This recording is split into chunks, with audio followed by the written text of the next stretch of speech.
Voici le premier carton réel qui sera perforé avec des petits ponts de 0,8 mm. La perforatrice est prête avec un échantillon de carton et je vais perforer un petit bout de musique 6,40 m. Alors je vais ici lancer la procédure avec l'ordinateur. J'ai un essai avec pont.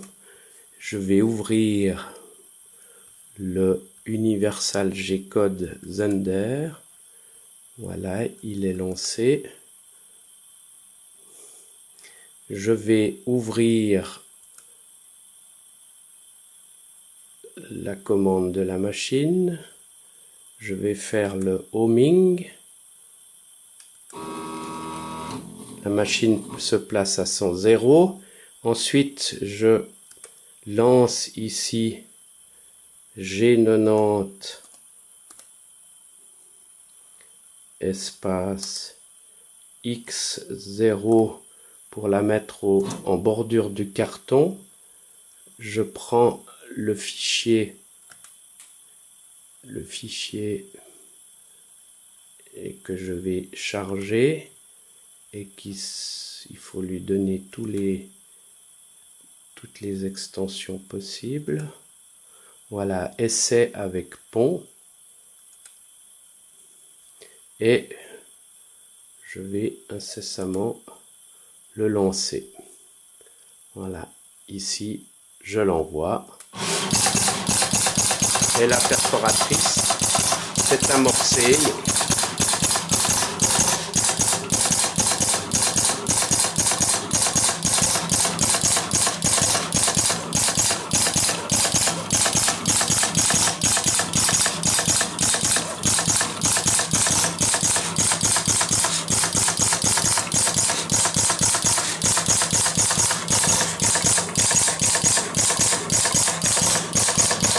Il y a 6,40 m de carton.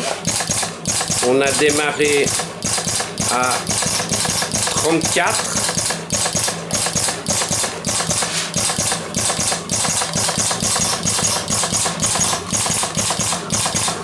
Nous voyons ici les détecteurs poinçon haut, poinçon bas qui sont ici électromagnétiques. On peut très bien mettre des détecteurs optiques. Simplement, on peut programmer dans Arduino si c'est un niveau 1 ou un niveau 0 qui est la fonction de fin de course. Tout comme le détecteur ici optique qui permet de faire le homing de la machine. Ici c'est un capteur optique. On peut très bien placer un capteur magnétique. Et à ce moment-là, dans la programmation initiale de Arduino, il faudra déclarer quels sont les niveaux de fin de course. C'est complètement paramétrable, ainsi que les vitesses, ainsi que les déplacements pour savoir combien de steps par millimètre. Tout cela est programmable au départ. Encore une précision, le 0 machine n'est pas le 0 carton, c'est-à-dire le bord de référence. Il y a un offset qui est programmé aussi une fois pour toutes et qui reste inscrit dans Arduino même si le courant est coupé.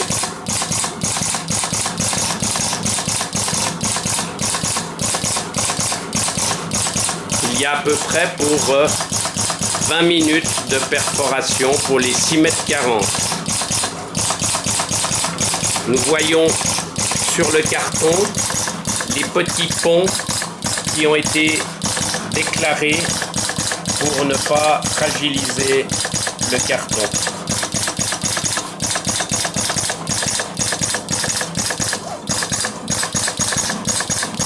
Le carton fait une avance et un recul. Les trajets sont ainsi optimisés. Évidemment, dans le fond, on entend de nouveau le compresseur qui est dans à une vingtaine de mètres d'ici et qui est assez bruyant.